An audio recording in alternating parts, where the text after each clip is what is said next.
ఈ రాత్రి మమ్మను మరొక మంచి నూతన పరిశుద్ధ దినంలో ప్రవేశపెట్టారు. ఇది మా గొప్పతనం కాదు, మాలో ఏ అర్హత లేదు. ఇదివరైనా నీవు లోపాలు ఎత్తి చూపిస్తే మాలో ఎవరికి ఏ యోగ్యత లేదు.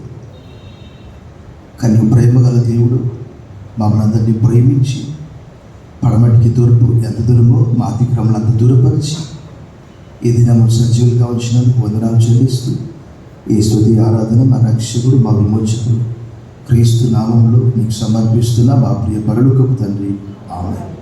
Please be seated. దయచేసి కూర్చోండి. A warm welcome to this united service. ఈ సాయంకాలపు ఐక్య ఆరాధనకు మేము అందరినీ ప్రేమపూర్వకంగా ఆహ్వానిస్తున్నాం. Greet you all in the name of our Lord and Saviour Jesus Christ. ప్రభువును రక్షకుడైన యేసుక్రీస్తు వారి దివ్య నామంలో మీ అందరికి శుభములు, సమాధానం కలుగును గాక. ప్రభునందు మిక్కిలి ప్రియులారా, మీ అందరూ క్షేమం తలస్తూ ప్రార్థిస్తున్నాము. దేవుడు ఇంతవరకు మనందరినీ ఆచరణీతిగా 230 రోజులు కాపాడి 236 రోజులు సజీవులుగా ఉంచాడు. ఆల్మోస్ట్ 8 months అయిపోతుంది. మన ముందు కేవలం ఇంకా 129 days ఉంటున్నవి. బిగ్గరగా చెప్పడం బట్టి ప్రభుత్వం అయిపోయింది. భక్తుడు అంటాడు 90వ కీర్తనలో 10వ వచనంలో అంటాడు, give us wise heart and teach us to number our days. మాకు జ్ఞాన హృదయం కలుగునట్లుగా మా దినము లెక్కించడం మాకు. సో ఈ దినము మనం చూస్తున్నాము ఎలాంటి దినాల్లో ఉంటున్నాము. నేను ఈ మధ్యలో ఆదికాండం హిందీ బైబిల్ రాస్తూ ఉన్నాను. ఆల్మోస్ట్ వాస్తవంగా ఈరోజు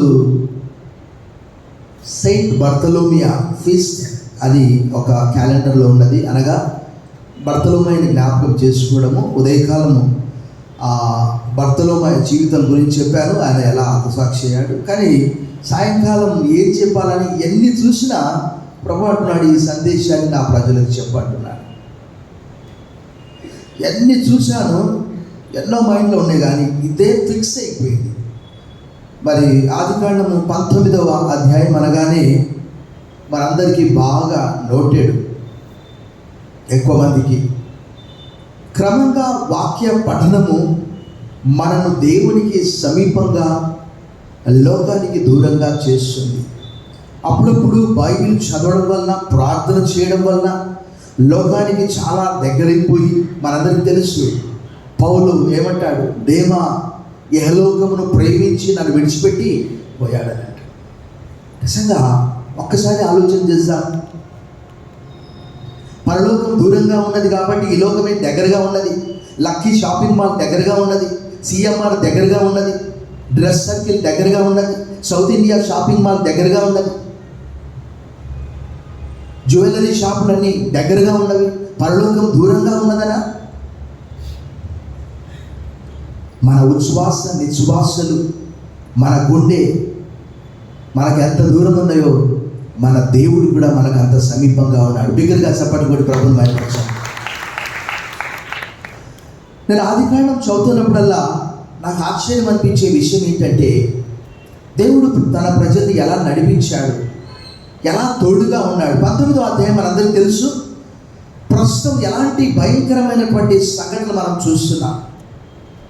నిన్ననో మనలో వార్తల్లా వచ్చింది, ఒక చిన్న బాలుడు, ఒక 14 సంవత్సరాలు, ఒక 10వ తరగతి చదివే బాలుడు ఏం చేశాడండి? ఒక పాపను, సహస్ర అనే ఒక 11 సంవత్సరాల పాపను బ్యాట్ దొంగతనం చేయడానికి వెళ్ళి ఆ బ్యాట్ తీసుకొని వచ్చే సమయంలో కేవలం ఆ పాప ప్రతిఘటించిందని, చూసిందని ఏం చేశాడు? చంపేశాడు. ఇలాంటివన్నీ. మరి ఒక సంఘటన చూశాను, తన సొంత భార్యను భర్త ఏం చేశాడట, హైదరాబాద్ బెడ్షెల్లో రంపం తీసుకొని ముక్కలుగా కోసాడట. She was conceived with 5 months. ఆ రోజు సొదొమ గొమొర్రాల మొర దేవుని సన్నిధికి చేరింది. ఈరోజు సొదొమ గొమొర్రా లాంటి పట్టణాల్లో మనం నివాసం చేస్తున్నాం. నెల్లూరులో క్యాబరే డ్యాన్స్ కూడా వచ్చినది. విచ్చలవిడి శృంగారం అయిపోయినది. రకరకాల మద్యము షాపులు 500 మొదలుకొని 7 లక్షల వరకు ఖరీదైనటువంటి మద్యాన్ని కూడా అమ్ముతూ ఉన్నారు. ఆ రోజు సొదొమ పరిస్థితి కూడా అదే, ఆ రోజు గొమొర్రా పరిస్థితి కూడా అదే. చాలా మందికి 2 పట్టణాలే తెలుసు. మొత్తం 5 పట్టణాలు అవి. హైదరాబాద్, సికింద్రాబాద్ లాగా, వరంగల్, కాజీపేట్, హన్మకొండ లాగా ఆ పట్టణాలు ఏవో ఎవరైనా చెప్పగలరా?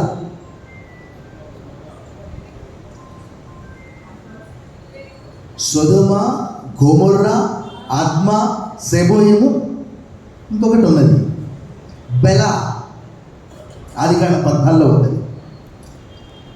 సోయరు లెక్క అంటే చిన్నది. ఆ ఒక్క పట్టణాన్ని దేవుడు ఎందుకు నాశనం చేయలేదు తెలుసా? లోతు అక్కడికి వెళ్ళాడు కాబట్టి. ఈరోజు భయంకరమైనటువంటి దినాల్లో మనం ఉంటున్నాం. మన చుట్టూ భయంకరమైనటువంటి ప్రజలు.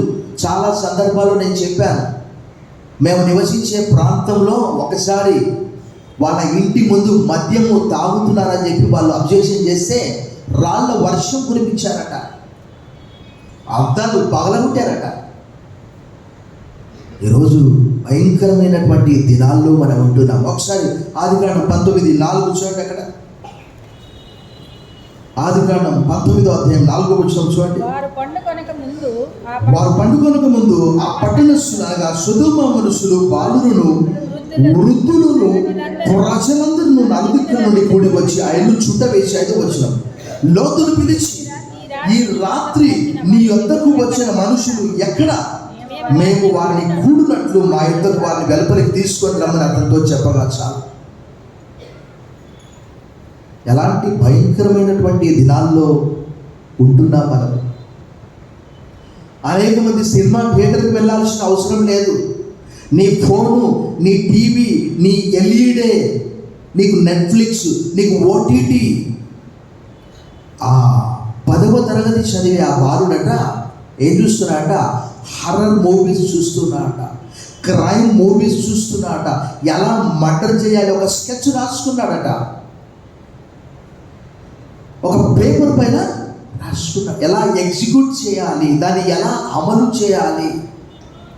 అందుకే నాకు అనిపిస్తుంది దేవుని వాక్యంలో ఆదికాండం 8:21 నేను ఎప్పుడు జ్ఞాపకం చేసుకుంటాను. ఎందుకనగా నరుల హృదయాలోచన కేవలం బాల్యం నుండి. ఈ 14 సంవత్సరాల బాలుడు, ఇంకా అంతకంటే చిన్నవాళ్ళు కూడా, అంతకంటే పెద్దవారు కూడా. గత దినాల్లో మనం చూసాం, దాదాపుగా 10 years అయిందేమో నిర్భయ. అందులో కూడా ఒక మైనర్ ఏం చేశాడు? ఆమెను ఒక స్టీల్ రాడ్ తీసుకొని కడుపులో కుచ్చి ఏం చేశాడు? పేగు బయటికి తీశాడట. ఏంటండి? కోడి పేగులా, కుక్క పేగులా? మనిషి. దేవుని వాక్యంలో దేవుడు ఆ రోజు ఆదికాండము నోవాతో చెప్పినటువంటి ఆ మాట ఆదికాండము 9వ అధ్యాయంలో చూడండి 5వ వచనంలో, మరియు మీకు ప్రాణమైన మీ రక్తమును గురించి విచారణ చేయదు, దాని గురించి ప్రతి జంతువును నరులను విచారణ చేయదు, ప్రతి నరుని ప్రాణమును గురించి వారి సహోదరుని విచారణ చేయదును, నరుని రక్తమును చిందించు వారి రక్తము నరుని వల్లే. ఏలనగా దేవుడు తన స్వరూపమందు నరుని. ఇక్కడ ఆ సొదొమ గొమొర్రాల దగ్గర మీరు ఎందుకున్నారు? మనందరికీ తెలుసు.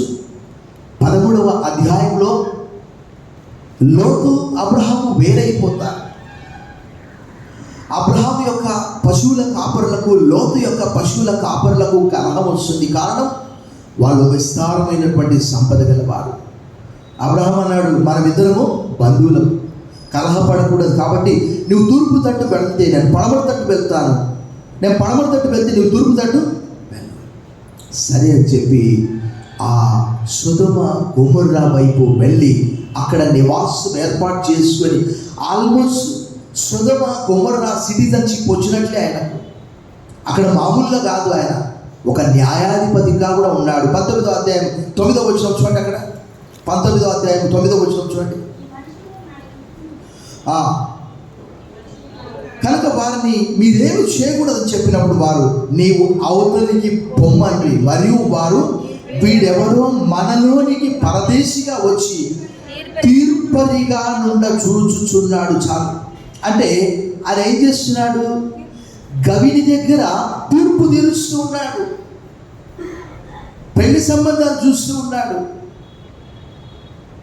ప్రభునందు మిక్కిలి ప్రియులారా, అబ్రహామును దేవుడు పిలిచాడు. అబ్రహాముగా ఉన్నప్పుడు ప్రత్యేకపరిచాడు. అబ్రహాము దేవుడు పిలిచిన వెంటనే ఎక్కడ పోయినా బలిపీఠాలు కడుతూ ప్రార్థన చేస్తూ పోతూ ఉన్నాడు. లోతుకు అంత సీన్ లేదు, లోతు ప్రార్థన చేయట్లేదు. లోతు కొరకు అబ్రహాం విజ్ఞాపన చేశాడు 18వ అధ్యాయంలో సొదొమ గొమొర్రా కొరకు.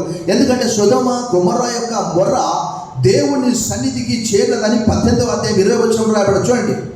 మరియు యెహోవా సొదొమ గొమొర్రాలను గురించిన మొర్ర గొప్పది కనుకను వాటి పాపం బహు నేను దిగిపోయి నా యొద్దకు వచ్చిన ఆ మొర చొప్పుననే వారు సంపూర్ణంగా చేసడం లేదో చేయని నేను తెలుసుకుంటున్నాను. ప్రతి పట్టణము, నేను ఈ మధ్యలో ఒక పుస్తకం చదువుతున్నాను, ఆంగ్ల పుస్తకం. ఆ రచయిత చెప్తూ ఉన్నాడు, ఏమని చెప్తున్నాడు అంటే, ఆయన అమెరికా, ఆయన ఏం చెప్తున్నాడంటే, అంతకంటే ముందు బెల్లిగ్రామ్ పుస్తకంలో కూడా నేను చదివాను. ఒకవేళ దేవుడు మొట్టమొదటిగా నాశనం చేస్తే అమెరికానే నాశనం చేస్తాడట. ఎందుకు తెలుసా? భయంకరమైనటువంటి విచ్చలవిడి శృంగారం. ఇక్కడ మనం ఏం చూసాం? 19వ అధ్యాయం 4వ వచనంలో సొదొమ మనుషులు ఎవరంట? బాలురంట, వృద్ధులంట, ప్రజలందరంట. రోమా 3:10 తెలియజేస్తున్నది. యెషయా గ్రంథం 53:6 తెలియజేస్తున్నది. నన్ ఆర్ రైచస్, నీతిమంతుడు లేడు ఒకడు. అబ్రహాం విజ్ఞాపన చేస్తూ ఉన్నాడు, ప్రభా ఇక్కడ ఒకవేళ 50 మంది ఉంటే ఈ పట్టణాన్ని నాశనం చేస్తావా?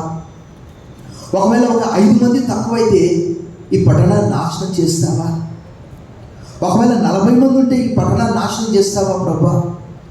ఒకవేళ 30 మంది ఉంటే, 20 మంది ఉంటే, 10 మంది ఉంటే, ఈ పట్టణంలో ఎంతమంది ప్రార్థన యోధులు ఉన్నారు? లోకంతో కాంప్రమైజ్ అయ్యేవారు ఎక్కువ. ఎన్నికలు వచ్చాయంటే రాజకీయ నాయకులకు పసుపు నీళ్లు పోయడము, ఆహ్వానించడము, వారిచ్చే 10 పరక కొరకు. ఏంటండి? విశ్వాస విషయంలో దేవుని వాక్యంలో రాయబడి ఉన్నది.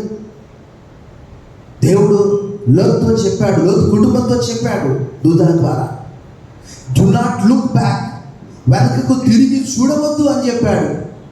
మనం కూడా అలా లోకం వైపు తిరుగుతామా? యేసుప్రభు ఏమన్నాడు? లోతు భార్యను జ్ఞాపకం చేసుకోండి అన్నాడు. లూకా సువార్త 17:32. మంచిగా చెడుగా? 19వ అధ్యాయం 17వ వచనం చూడండి. ఆ దూతలు వారిని వెలుపలికి తీసుకొని వచ్చిన తర్వాత, ఆయన నీ ప్రాణమును దక్కించుకున్నట్లు పారిపోము, నీ వెనక చూడకుము, ఈ మైదానములో ఎక్కడను నిలువక నీవు నశించిపోకుండా ఆ పర్వతములకు పారిపోమని చెప్పగా చాలు. అనేక మంది ఈరోజు పెళ్ళి ఎంత బాగా చేస్తారు,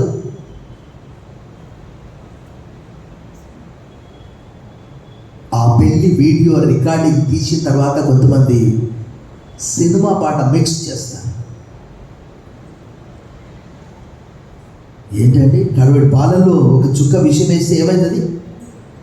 సొదొమ గొమొర్రాని పాడు చేయడానికి గల కారణం ఏంటి? 7 జాతుల ప్రజలను దేవుడు వెళ్ళగొట్టడానికి గల కారణం ఏంటి? వారి భయంకరమైనటువంటి పాపము. ఈ లోకంలో మనలాంటి వారు ఉన్నారంటే అది మన గొప్పతనం కాదు, కేవలం ఆయన యొక్క కృప. ఒక్కసారి మీరు లేవియకాండం 20:26 చూడండి, మీకు అర్థమవుతుంది. లేవియకాండము 20 అధ్యాయం 26 వచనం చూడండి.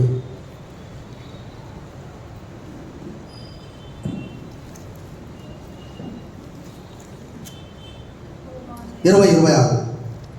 మీరు నాకు యెహోవా అను నేను పరిశుద్ధుడను, మీరు నా వారై ఉండునట్లు అన్యజనులలో నుండి మిమ్మును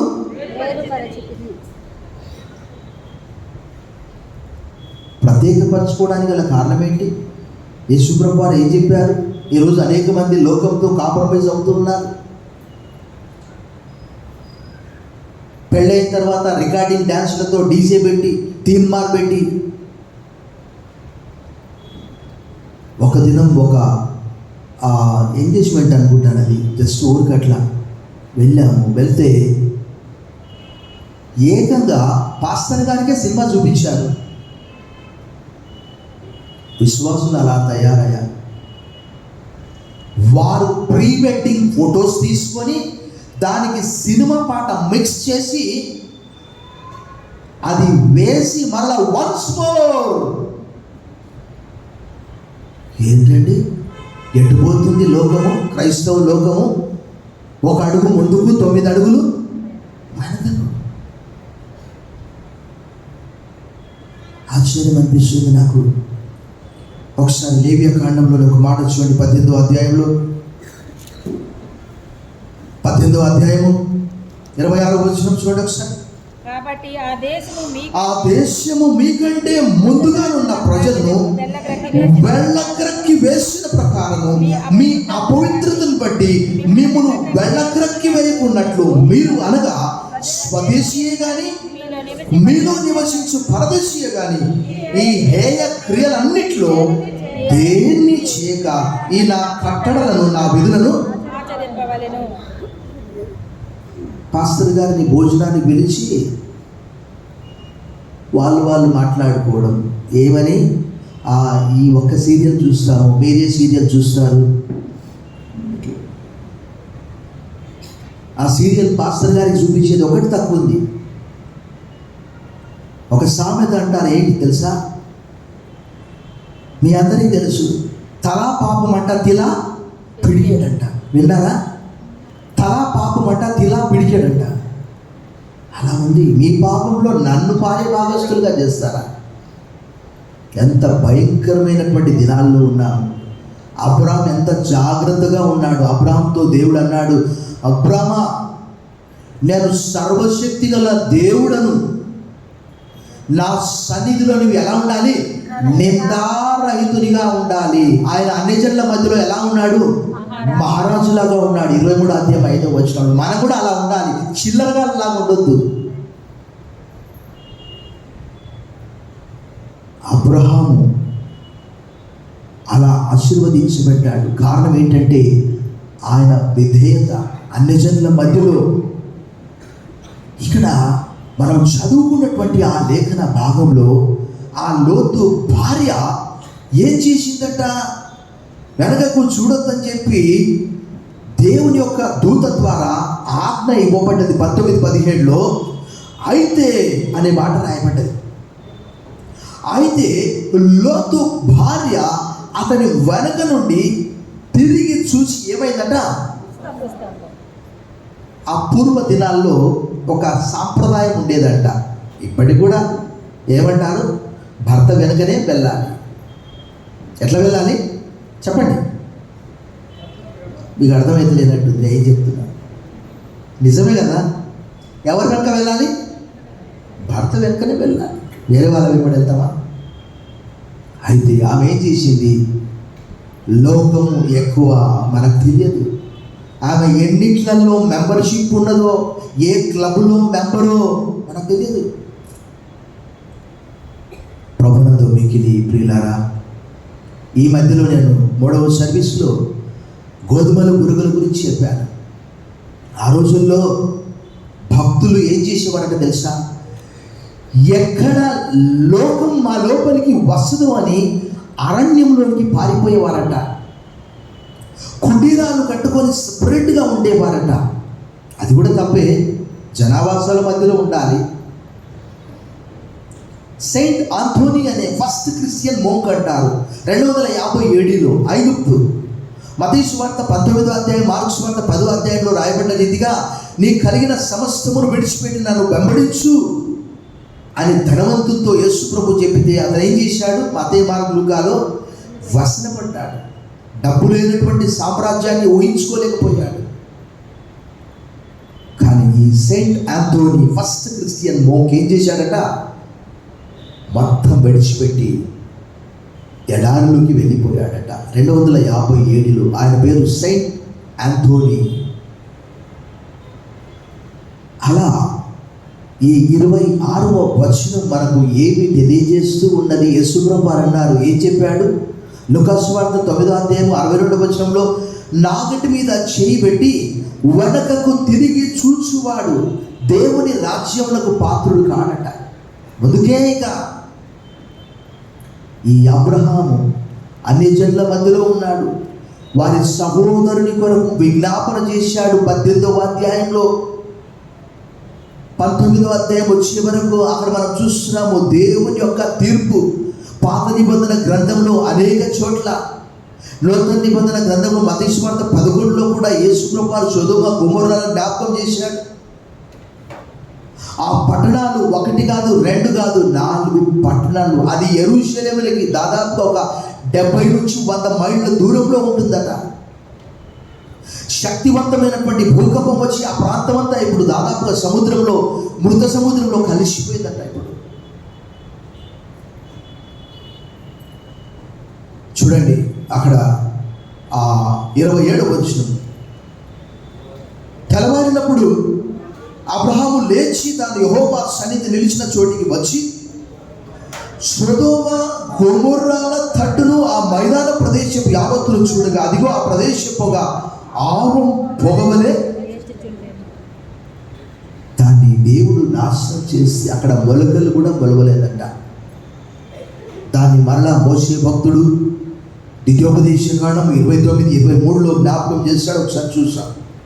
ఈ బుక్ ఆఫ్ డ్యూటరానమీ చాప్టర్ 29:23.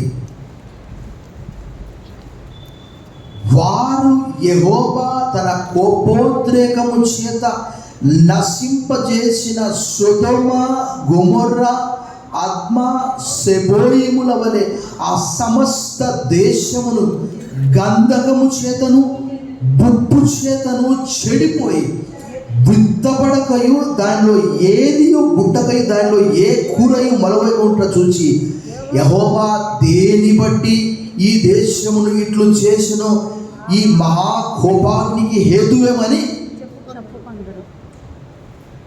ఈరోజు మనము అన్ని జనుల మధ్యలో ఉంటున్నాం. మన ముందు హిందువుల విగ్రహాల పండుగలు వస్తున్నాయి. వారు భయంకరమైనటువంటి డీజేలు. మాకైతే బైబిల్ చదువుకోవడానికి కూడా సమయం ఉండదు అలాంటివి పెడితే. ఎందుకంటే మా ఇంటి ఎదురుగానే అపార్ట్మెంట్. ఒకప్పుడు కేవలం ఒక పండుగ చేసేది, ఇప్పుడు సంవత్సరం అంతా పండుగలే చేస్తున్నారు. అలాంటి వారి మధ్యలో అపోజినటువంటి పౌలు ఫిలిప్పీయులకు రాసిన పత్రిక 2వ అధ్యాయం 15వ వచనంలో ఏమంటాడు? 14-15 వచనంలో, మీరు మూర్ఖమైనటువంటి వక్రజనం మధ్య ఉన్నారు కాబట్టి జీవ వాక్యమును చేతులు పట్టుకొని ఎలా ఉండాలట? జ్యోతుల వలె వెలగాలట.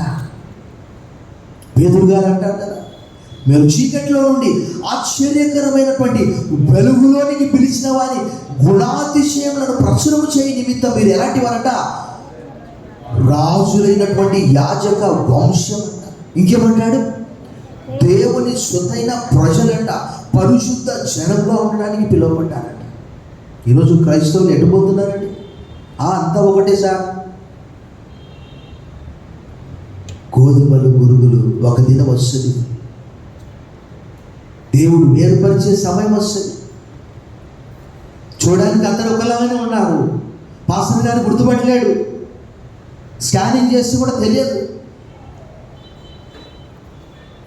కానీ ఫిజికల్ డిసీజ్ తెలుస్తుంది. ఇక్కడ ఆది కాండంలో ఆ పరిస్థితిని చూసినప్పుడు భయంకరమైనటువంటి 7 జాతుల ప్రజలు వారి మధ్యలో ఆ పట్టణాలను నాశనం చేసినప్పుడు దేవుని వాక్యము తెలియజేస్తున్నది. మత్తయి సువార్త 5:13-14 యేసుప్రభు వారు అన్నారు, you are the salt of the earth, you are the light of the world. ఒక క్రైస్తవుని బట్టి యెషయా గ్రంథం 60:22, వారిలో ఒంటరి అయిన వాడు 1000 మంది అగును, ఎన్నిక లేని వాడు బలమైన జనమగును. యెహోవానగు నేను తగిన కాలమంది ఈ కార్యం నెరవేరుస్తానన్నాడు. ఒక వ్యక్తి ఉన్నాడంటే ఆ కాలనీ అంతని కూడా ఆశీర్వాదం. బిగ్గరగా చెప్పడం బట్టి ప్రభుత్వం భయపరుస్తాను. నువ్వు నీ కాలనీ కొరకు ప్రార్థన చేస్తున్నావా? నీ ఇంటి వెనక ముందు పక్కవారి కొరకు ప్రార్థన చేస్తున్నావా ప్రియ సహోదరుడా? లేక వాళ్ళు ఎప్పుడు వెళ్ళిపోతారని ప్రార్థన చేస్తున్నావా? నాకు నిన్న ఒక ఫోన్ వచ్చింది. ఒక అమ్మాయి ఫోన్ చేసింది. చెప్పమ్మా సార్, మా ఇంటి పక్కల కిరాయి వాళ్ళు మాకు రాళ్ళు వేస్తున్నారు, వాళ్ళు ఖాళీ చేసి వెళ్ళిపోయేటట్టు ప్రార్థన చేయండి సార్ అని. ఈరోజు కూడా వచ్చింది. నేను చెప్పాను, ఇలాంటి ప్రార్థనలు ఉండవు, వాళ్ళ కొరకు నీవే ప్రార్థన చేయాలని చెప్పాను. ఆ రోజు భయంకరమైన ప్రజల మధ్యలో దేవుడు తన ప్రజల్ని ఎలా కాపాడాడు, ఎలా జ్ఞాపకం చేసుకున్నాడు నాకు ఆశ్చర్యం అనిపిస్తుంది. దేవుని వాక్యంలో కూడా అలాగే రాయబడింది. 124వ కీర్తనలో భక్తులు అంటాడు, చదవాల్సిన అవసరం లేదు, మనుషులు మన మీదకి లేచినప్పుడు, వారి ఆగ్రహం మన మీద రౌలుకున్నప్పుడు యెహోవా మనకు తోడై ఉండేలా ఏం చేస్తారో మనం బ్రతికుండగానే నోట్లకు దోమ పోతుంది, ఈగ పోతుంది. మనుషులు మింగగలమా? అఫ్కోర్స్ ముక్కలు ముక్కలుగా చేస్తున్నారు అనుకోండి. ప్రభునందు మిక్కిలి ప్రియులారా, ఆ రోజు సొదొమ, గొమొర్రా, అద్మా, సెబోయిము ఎలాగో ఈ రోజు కూడా పెద్ద పెద్ద పట్టణాలన్నీ మనందరికీ తెలుసు. Late night culture, pub culture, అందులో క్రైస్తవులు కూడా ఉంటున్నారు. వెళ్ళడము ఏ రాత్రంతా కూడా మనందరికీ తెలుసు ఇప్పుడు కల్చర్ ఎలా ఉన్నదో. ముఖ్యంగా పెద్ద పెద్ద సిటీస్లో ఉన్నటువంటి కల్చర్ నెల్లూరు కూడా వచ్చింది. అలాంటి వారి మధ్యలో ఈ అబ్రహాము ఎంత జాగ్రత్తగా ఉన్నాడు. 29వ వచనం చూడండి. అక్కడ దేవుడు ఆ మైదాన పట్టణములను పాడు చేసినప్పుడు దేవుడు అబ్రహామును జ్ఞాపకం చేసుకొని ఆపండి. అక్కడ దేవుడు తన ప్రత్యక్షత క్రమంగా ఇస్తున్నాడు. 12వ అధ్యాయంలో పిలిచాడు, బలిపీఠం కట్టాడు. 13వ అధ్యాయంలో నీవు సంచరించు, తూర్పు, పడమర, ఉత్తర, దక్షిణ నీవు సంచరించేదంతా నేను నీకు ఇస్తానన్నాడు. 14వ అధ్యాయంలో మెల్కిసెదెకు ఆయన మొక్కుబడులు చెల్లించాడు. క్రీస్తుకు ముంగుర్తుగా మెల్కిసెదెకు ఉన్నాడు. ఆయనకు దశంభాగం ఇచ్చాడు. 15వ అధ్యాయంలో ప్రత్యక్షమై అబ్రామా భయపడొద్దు, నేను నీ ఖేడము, నీ బహుమానము అత్యధికమగునని చెప్పాను. Abraham, do not be afraid, I will be with you and your reward will be multiplied అన్నాడు. 17వ అధ్యాయం 1వ వచనంలో నేను సర్వశక్తి గల దేవుడు అన్నాను, నా సన్నిధిలో నువ్వు నిందారహితునిగా ఉండమని చెప్పాడు. అబ్రహామును జ్ఞాపకం చేసుకున్నాడు. ఈరోజు ఈ భయంకరమైనటువంటి ఈ లోకము, పాప లోకము, శాప లోకము మనందరికీ తెలుసు. యోహాను సువార్త 10వ అధ్యాయంలో అన్నాడు, మీరు లోక సంబంధులు కారు, లోకంలో నుంచి మిమ్మల్ని ప్రత్యేకపరుచుకున్నాను, నేను రక్తం ఇచ్చి మిమ్మల్ని కొన్నాను, కాబట్టి మీరు మనుషులకు దాసులు కావద్దండి. కొరింథీయులకు రాసిన మొదటి పత్రిక 7:23లో రాయబడింది. కొరింథీయులకు రాసిన మొదటి పత్రిక 6:19-20 వచనాల్లో రాయబడింది. అబ్రహాము 18వ అధ్యాయంలో దేవుడు ఒక మాట అన్నాడు. ఏమన్నాడు తెలుసా? చూడండి, అద్భుతమైన మాట. నేను అబ్రహాములకు తెలియకుండా ఏదైనా దాస్తానా? 18:17 చూడండి. అప్పుడు యెహోవా నేను చేయబోవు కార్యము అబ్రహామునకు దాచెదనా. దేవుని వాక్యంలో రాయబడినది ఏంటి తెలుసా? ఒక మంచి మాట. యెహోవా యందు భయభక్తులు గల వారికి ఆయన మర్మము తెలిసే ఉండదనే మాట రాయబడ్డది. దేవుడు చేయబోయేది మనతో కూడా తెలియజేస్తాడు. మనం ఆయనతో సన్నిహితంగా ఉంటే. ఆమోసు 3:3 తెలియజేస్తుంది, two do walk together unless they have made an appointment. సమ్మతింపకుండా ఇద్దరు కూడి. దేవుడు చేసే కార్యం ఆ రోజు అబ్రహాముకు చెప్పాడు. అబ్రహామును జ్ఞాపకం చేసుకున్నాడు. చూడండి అక్కడ 19:29 దేవుడు ఆ మైదాన పట్టణం పాడు చేసినప్పుడు దేవుడు అబ్రహామును జ్ఞాపకం చేసుకుని లోతు కాపురం ఉన్న పట్టణంలో నాశనం చేసినప్పుడు ఆ నాశనం మధ్యన లోతు నశించకుండా అతని దేవునికి తెలుసు మనం ఎక్కడ ఉండాలో. 139వ కీర్తనలో భక్తుడు అంటాడు కదా, ప్రభా నేను కూర్చుంటా, నేను నిరుచుంటా, నేను పడుకొని ఉంటా, నీకు తెలుసు. మాట నా నాలుకకు రాకముందే అది నీ పూర్తిగా ఎరిగి ఉన్నావు. నా తల్లి గర్భవతి నేను పిండంలో ఉండగా నీ కన్ను నన్ను చూసి. నియమింపబడిన దినముల్లో ఒకటైనా కాకముంపే నా దినములన్నీ కూడా నీ గ్రంథంలో లిఖితములాయను. 139వ కీర్తన 11-18 వచనాల్లో అబ్రహాము 18వ అధ్యాయంలో విజ్ఞాపన చేస్తే కనీసం లోతునైనా తప్పించాడు. మనం ఎవరి కొరకైనా ఒక్కరి కొరకైనా ప్రార్థన చేస్తున్నామా? అసలు మన కొరకు మనం చేసుకునేది, ప్రభా నాకు ఎంత తొందర ఉంది, నీకు తెలుసు కదా ప్రభా నేను ఎంత బిజీ. ప్రభువు రాకడ సమీపమై ఉంటుంది. నాకు ఆశ్చర్యం అనిపిస్తుంది. ఏంటి తెలుసా, దేవుని ప్రజలు అన్య జనుల మధ్యలో ఉన్నప్పుడు దేవుడు ఎలా కాపాడాడు. దేవుని భయం అక్కడ లేదని ఏం చేశాడు అబ్రహాము? ఏకంగా ఏం చేశాడు? సారాక్షణలని చెప్పాడు. ఎందుకంటే ఇక్కడ దేవుని ప్రజల భయం లేదు కాబట్టి, దేవుని భయం లేదు కాబట్టి ఒకవేళ నన్ను చంపి ఆమె తీసుకొని వెళ్తారు, రాయబడినది అక్కడ. అలాంటి దినాల్లో మనం ఉంటున్నాం. అయితే నేను ఎప్పుడు కూడా ఒక వాక్యం జ్ఞాపకం చేసుకుంటూ ఉంటాను. ఏంటి తెలుసా, దేవుడు తన ప్రజలతో కూడా ఎలా ఉన్నాడో మీకు చూపిస్తాను. 35వ అధ్యాయము ఆదికాండంలోని ఒక మాట మనం చదువుదాము. చాలా అద్భుతమైనటువంటి మాట.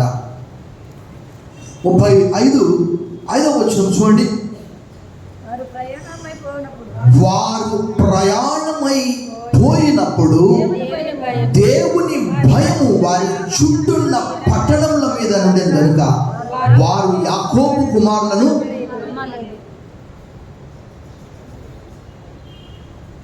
దేవుని వాక్యము తెలియజేస్తున్నది. 34వ కీర్తన 15వ వచనం, యెహోవా కన్నులు నీతిమంతుల మీదను ఆయన చెవులు వారి మొరలకు ఒగ్గి ఉన్నమాట.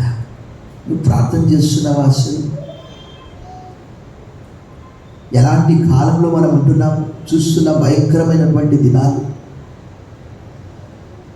మోటార్ సైకిల్ పైన ఇద్దరిద్దరు ముగ్గురు మాట్లాడుకుంటూ పోతూ ఉంటారు. రోడ్డు ఉండేది ఇంత. వాడిని ఏమన్నా అంటే వాడికి ఏం లేదు, మనకి పుట్టి చంపేసినట్లుంది. సొదమ మనుషుల్లాగా ముందు మేము కీడు చేస్తామని. అలాంటి భయంకరమైనటువంటి దినాల్లో మనం ఉంటున్నాం. దేవుడే మనందరినీ కూడా కాపాడుతున్నాడు. ప్రభునందు మిక్కిలి ప్రియులారా, ఈ అంత్య దినాల్లో పౌలు ఎప్పుడో ఆత్మచేత ప్రేరేపించబడి ఎన్నో లేఖనాలు రాశాడు. రోమాపత్రిక 13లో ఒక వాక్యం నేను జ్ఞాపకం చేసుకుంటాను. ఏమని జ్ఞాపకం చేసుకుంటాను చూడండి ఒకసారి. రోమాపత్రిక 13వ అధ్యాయంలో కూడా సేమ్ ఇలాంటి సొదొమ గొమొర్ర పరిస్థితిని ఆయన వివరిస్తూ ఉన్నాడు. చూడండి 13వ అధ్యాయము 12వ వచనం చూడండి. రాత్రి చాలా గడిచి పగలు సమీపంగా ఉన్నది కనుక మనము అంధకార క్రియలను విసర్జించి తేజస్ సంబంధమైన యుద్ధోపకరణములు ధరించుకుందాం. అల్లరితో కూడిన ఆటపాటలైనను మత్తైనను లేకయు కామ విలాసములైన పోకిరి చేస్తున్న లేకయు కలహమైనను మత్సరమైన లేకయు పగటి యందు నడుచుకున్నట్టు మర్యాదగా మట్టుకు ప్రభువైన యేసుక్రీస్తును ధరించుకున్న వారై శరీరేచ్ఛను నెరవేర్చుకోవడం శరీర విషయమై ఆలోచన చేసుకొనుడి. ఆ సొదొమ గొమొర్ర పట్టణాలు నాశనం కావడానికి గల కారణం ఏంటంటే కేవలం వారి పాపమే. అది రోమాపత్రిక 1వ అధ్యాయంలో పౌలు గారు చెప్తాడు. ఏం చెప్తాడు? పురుషులు పురుషులతో అవాచ్యమైనటువంటి ఆ సంఘటనలు అక్కడ చూస్తాం మనం. చూడండి ఒకసారి. దేవుడు ఎప్పుడో పౌలు ద్వారా ఈ లేఖనాన్ని 1వ అధ్యాయం 26వ వచనంలో, అందువలన దేవుడు తుచ్చమైన అభిలాషలకు వారిని అప్పగించారు.